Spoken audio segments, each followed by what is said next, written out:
Welcome everyone, welcome back to my channel. तो आज हम लोग डेली वर्ड मीनिंग में आज है डे 13th। तो आज हम लोग 13th देखेंगे कि 13th वाले इस एपिसोड में कौन से नए वर्ड्स हैं और उसका मीनिंग क्या होता है। बट इससे पहले we will quickly revise day 11 and day 12। तो हम लोग क्विकली रिवाइज कर लेते हैं डे 11 और 12, ठीक है। And the first word is for day 11, for के लिए, फॉर मी मेरे लिए, फॉर अस हमारे लिए, फॉर देम उनके लिए, फॉर यू आपके लिए, फॉर इट इसके लिए, फॉर हिम उसके लिए, फॉर हर उसके लिए, फॉर फीमेल, फॉर नाउ अभी के लिए, फॉर दिस इसके लिए, फॉर डैट उसके लिए, फॉर हेयर यहाँ के लिए, फॉर देयर वहाँ के लिए, फॉर हुम किसके लिए, फॉर वेयर कहाँ के लिए, फॉर एवर हमेशा के लिए, फॉर टुडे आज के लिए, फॉर टुनाइट आज रात के लिए, फॉर अ वाइल थोड़ी देर के लिए, फॉर गुड अच्छे के लिए, फॉर अ सेक एक सेकंड के लिए, फॉर एन आवर एक घंटे के लिए। Now will come to day 12, identity. Identity का मीनिंग होता है इंडिविजुअलिटी पहचान, डार्लिंग जो कि बहुत ही लवेबल हो, बहुत ही डियर वन हो, बेस्ट हाउ कन्फर प्रदान करना, cherish to hold as a dear जो बहुत ही प्यारा हो, दिल के बहुत करीब हो, मेमोरेबल हो, सेंसलेस अनरीजनेबल बेतुका बेमतलब का, सेंस विदाउट के बिना, वेनेरेटेड ट्रीटेड विथ रिस्पेक्ट जो बहुत ही आदर के साथ किसी चीज़ को रिस्पेक्ट करना या आदर देना, saint a person of great holiness साधु महात्मा ज्ञानी लोग, इमोरल हैविंग नो मॉरल जिसके पास कोई नैतिकता नहीं हो, कोई बुद्धि नहीं हो, उसको हम कहेंगे immoral. Now will come to day 13 और इसमें कौन कौन से वर्ड है इसको हम लोग क्विकली पढ़ लेते हैं बहुत बढ़िया से, ठीक है। And the first word is ancestor. यहाँ पे आपका प्रोनाउंसिएशन लिखा है एंसेस्टर, ठीक है। और एंसेस्टर का मतलब होता है पूर्वज। पूर्वज जो हमारे दादा परदादा जो थे वो क्या थे, हमारे पूर्वज थे, ठीक है। तो उसी को कहेंगे एंसेस्टर। पीपुल फ्रॉम हुम वन इज डिसेंडेड, वैसे लोग जो कहते हैं ना कि इस खानदान से उस खानदान से आया है, फिर उस खानदान से इस खानदान में हुआ है, फिर इस खानदान से इस खानदान में आया है, वो परंपरा उनके खानदान में चलते आ रहा था, उनके पूर्वज उनके घर में उनके फैमिली में ये चीज़ होते आ रहा है। तो एंसेस्टर वही होते हैं। और हमारे बहुत सारे साइंस में आपने पढ़ा भी होगा कि हमारे एंसेस्टर हमारे पूर्वज क्या थे, मंकी। मतलब साइंटिस्ट का मानना है कि हमारे पूर्वज जो थे मंकी थे, हम बंदरों से आए हैं, ठीक है। And the next word is dictate, ठीक है। डिक्टेट का मतलब होता है बोल के बताना। जैसे कि मैं आप लोगों को अगर बोलूँ कि चलिए क्लास में आप लोग कॉपी निकालिए और मैं आपको डिक्टेट करती हूँ, आपको मतलब मैं उच्चारण करके मैं बताकर आपको बताऊँगी और उस डिक्टेट किया हुए वर्ड को आपको अपने नोटबुक में लिखना है। कहते हैं ना डिक्टेशन, मैम डिक्टेशन करा दीजिए, मैम डिक्टेशन क्लास ले लीजिए। तो मतलब कि हिंदी का उच्चारण मैं करूँगी और उसका आपको स्पेलिंग लिखना है। डिक्टेट करूँगी इंग्लिश में तो इंग्लिश का स्पेलिंग लिखना है, उसका मीनिंग लिखना है। तो डिक्टेट का मतलब हो गया एक तरह से किसी भी ऑर्डर को पास करना, फरमान, जैसे फरमान या बोलना, ऑर्डर देना, ठीक है। तो ये होता है इसका meaning, an order which one has to obey. और डिक्टेट का मतलब ऐसा भी है कि जैसे मैंने आपको बोला आप वर्ड लिखना है, तो ये मैंने बस आपको बोला लिखना है, इसका मतलब नहीं कि आप इसको मन किया तो लिखे, नहीं मन किया तो नहीं लिखे। मतलब ये एक ऑर्डर है, ये एक आदेश है जो कि आपको मानना है, इसका पालन करना है, ओबे करना है। जैसे कि हिटलर थे ना, हिस्ट्री में आप पढ़ेंगे, हिटलर बहुत ही बड़े डिक्टेटर थे, डिक्टेटर देख रहे हैं, डिक्टेटर यहाँ से आया है, डिक्टेट से। इसी डिक्टेटर कहाँ से बना है, डिक्टेट से बना है। और डिक्टेट का मतलब ये होता है कि किसी चीज़ को बोल दिए तो उसको आपको मानना है, वो आपको करना है। तो Hitler was a great dictator, वो बहुत आदेश पास करते थे और लोगों को उनकी बात माननी पड़ती थी। बहुत ही क्रूएल आदमी था ये, बहुत ही क्रूएल। ठीक है, आप हिस्ट्री पढ़ेंगे तो इसको रिलेट कर पाएंगे। And the next word is venerated, respected deeply, जिसको हम बहुत ज़्यादा इज्जत देते हैं, मान सम्मान देते हैं, उसको कहते हैं। और मुझे लगता है ये अभी हमने डे 11 में भी, डे 12 में पढ़ा है। ठीक है, वेनेरेटेड, जिसको बहुत ज़्यादा रिस्पेक्ट दिया जाता है, मान दिया जाता है, सम्मान दिया जाता है, उस पर्सन को या उस चीज़ को हम कहते हैं venerated. Next word is prematurely, before the usual और प्रॉपर टाइम।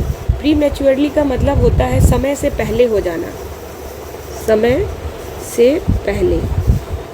ठीक है, अब जैसे कि हमारा बुढ़ापा आना चाहिए 50, 55, 60 की उम्र में, अब वो किसी को आ जाए अपने 30 के उम्र में, तो क्या कहेंगे कि प्री मैच्योरली, मतलब अपने उम्र से पहले ये बूढ़ा हो गया है, अपने उम्र से पहले ये ज़्यादा समझदार हो गया है, अपने उम्र, हमारी उम्र मतलब हमारा जो एज चल रहा है उससे पहले ही हम लोगों के बाल गिरने शुरू हो गए हैं। तो ये सब होते हैं प्री मैच्योरली।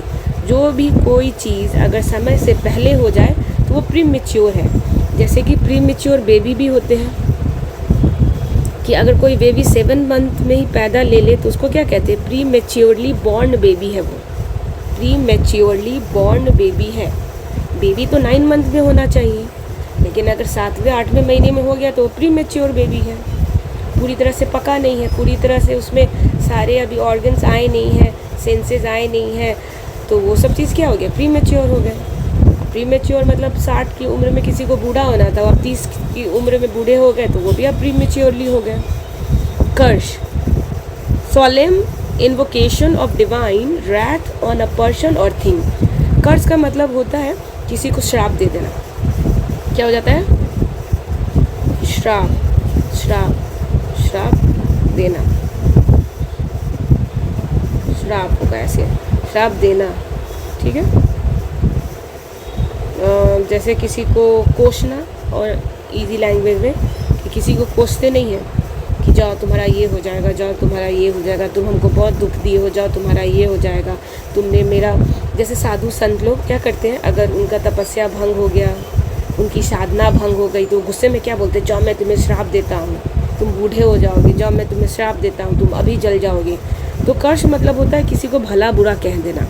आप इसको ऐसे भी समझ सकते हैं, भला बुरा कहना, भला बुरा कहना। ठीक है, रॉन्ग ट्रीटेड अनजस्टली, रॉन्ग है ये। ठीक है, मतलब किसी को गलत साबित कर देना, गलत साबित कर देना। ठीक है, उसको कहते हैं रॉन्ग, गलत ठहरा देना, गलत साबित कर देना कि यार ने, जैसे कि कोई बढ़िया काम किया है, आप उसको आप बोल देंगे नहीं नहीं नहीं तुमने तो बहुत बेकार काम किया है, तुमने तो ये काम ही नहीं किया, ये काम तो किसी और ने किया है। इसका मतलब आपने उसको गलत ठहरा दिया, आपने उसके पूरे मेहनत पे पानी फेर दिया और आपने उसके काम को किसी और को क्रेडिट दे दिया। गलत ठहराना। ठीक है, किसी के साथ अन्याय हो जाना। ठीक है, इसको भी कहेंगे रॉन्ग हुआ है, उसके साथ गलत हुआ है। बिडिंग, बिडिंग का मतलब होता है कमांड। ठीक है, कमांड देना कि जाओ मैं तुम्हें कमांड देता हूँ, जाओ मैं तुम्हें ऑर्डर देता हूँ, तुमको अभी करना पड़ेगा। ये रिक्वेस्ट नहीं, मैं तुमसे पूछ नहीं रहा, मैं तुम्हें ऑर्डर दे रहा हूँ, तुमको इसको मानना ही पड़ेगा। तो बिडिंग मतलब किसी तरह का आदेश देना, आदेश।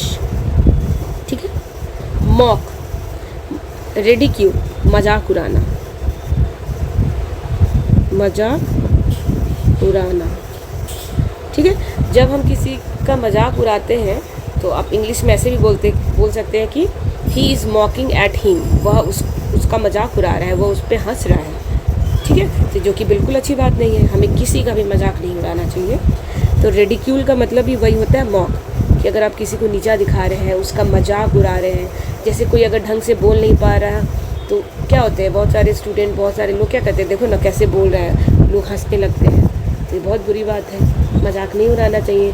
कोई गरीब है तो उसकी निर्धनता पे कोई हंसता है, कोई ढंग से चल नहीं पा रहा तो उस पर हंसता है, किसी के पास कपड़े नहीं है, गंदे कपड़े पहने तो उस पर हंसता है। तो लोग क्या होते हैं, दूसरे को हमेशा नीचा दिखाते हैं और मजाक उड़ाते रहते हैं, जो कि बहुत ही बुरी बात है। ठीक है, तो हमें किसी का मॉक नहीं करना है, किसी का मजाक नहीं उड़ाना है। ठीक है, next word is plight. Plight का मतलब है अनफॉर्चुनेट कंडीशन और स्टेल। प्लाइट का मतलब एक तरह से दुख, कष्ट, पीड़ा, ठीक है। तो इसी को कहते हैं प्लाइट, मतलब बहुत दुख में आ जाना, बहुत कष्ट में आ जाना, बहुत पीड़ा होना।